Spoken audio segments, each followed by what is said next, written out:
I've now done a video on Robert Frost, I've done a video on Wallace Stevens, and now I'm going to do a video on Ezra Pound. So while this focus on the modernist poets, I think there's just a lot to be said about modernism in literature. I think it was probably one of the biggest changes we've had in literature, like, ever. Basically, the modernists just broke down every single tradition we've ever known in literature, which is super cool. Eventually, we're going to get to other time periods, so I've already done a little bit about Sir Philip Sidney, who was an Elizabethan poet, and obviously I'm going to do some videos about the Romantics and the Victorians and everyone in between those categories who doesn't necessarily fit in a category. But today I wanted to talk a little bit about Ezra Pound because there's an interesting story to be told about his poem Portrait of a Lady. So in French, Portrait d'une femme means portrait of a lady.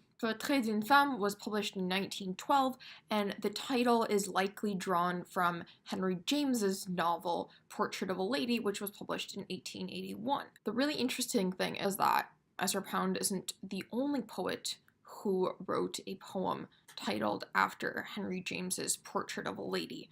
William Carlos Williams and T.S. Eliot both wrote poems called Portrait of a Lady.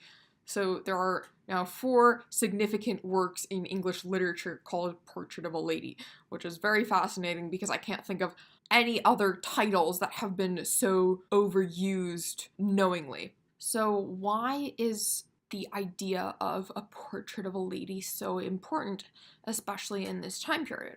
Well, the modernists were writing in the 1920s. Ezra Pound wrote this poem in 1912, just 3 years before Eliot wrote his Portrait of a Lady, which is honestly one of my favorite poems ever, but I'll cover that in another video, and today we're going to talk about Pound.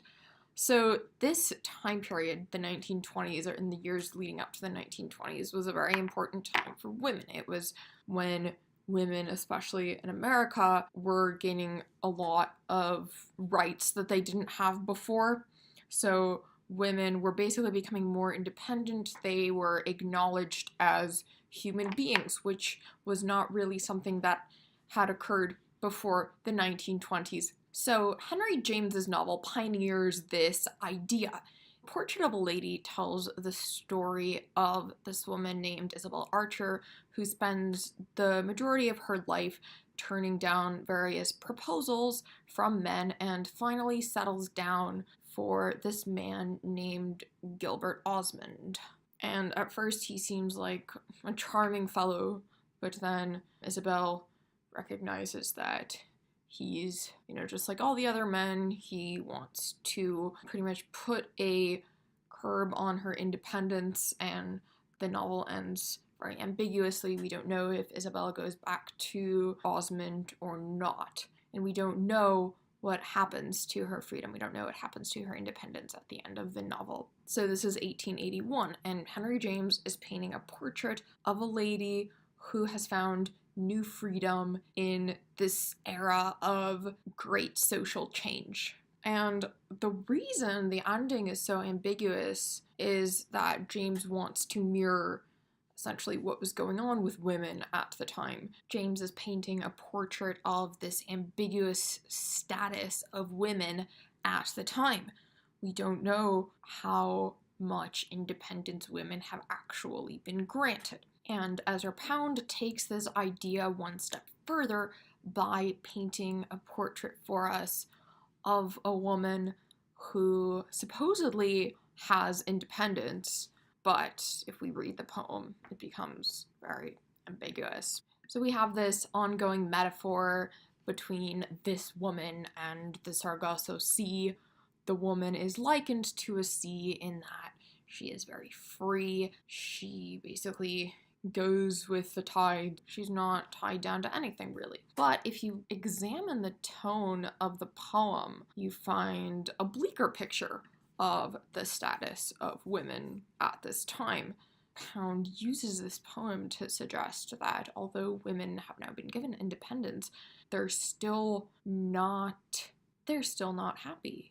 And Pound starts to suggest with this poem that perhaps freedom isn't what women want after all. They're after something bigger. They're after something completely different. It's just we don't know what, because we've given them what they've been asking for centuries, and now they've gotten it, but they're still like the sea. They're unsettled. Your mind and you are our Sargasso Sea.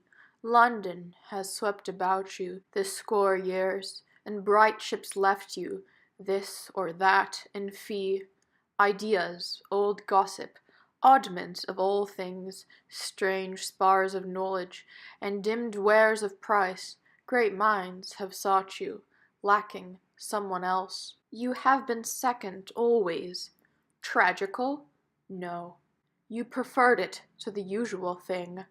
One dull man, dulling and uxorious, one average mind, with one thought less each year. Oh, you are patient. I have seen you sit hours where something might have floated up, and now you pay one. Yes, you richly pay.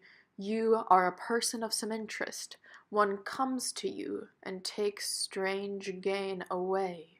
Trophies fished up, some curious suggestion, fact that leads nowhere, and a tale for two, pregnant with mandrakes or with something else that might prove useful and yet never proves, that never fits a corner or shows use or finds its hour upon the loom of days. The tarnished, gaudy, wonderful old work, idols and ambergris and rare inlays, these are your riches, your great store, and yet, for all this sea-hoard of deciduous things, strange woods half sodden, and new brighter stuff, in the slow float of differing light and deep. No, there is nothing in the whole and all, nothing that's quite your own. Yet this is you.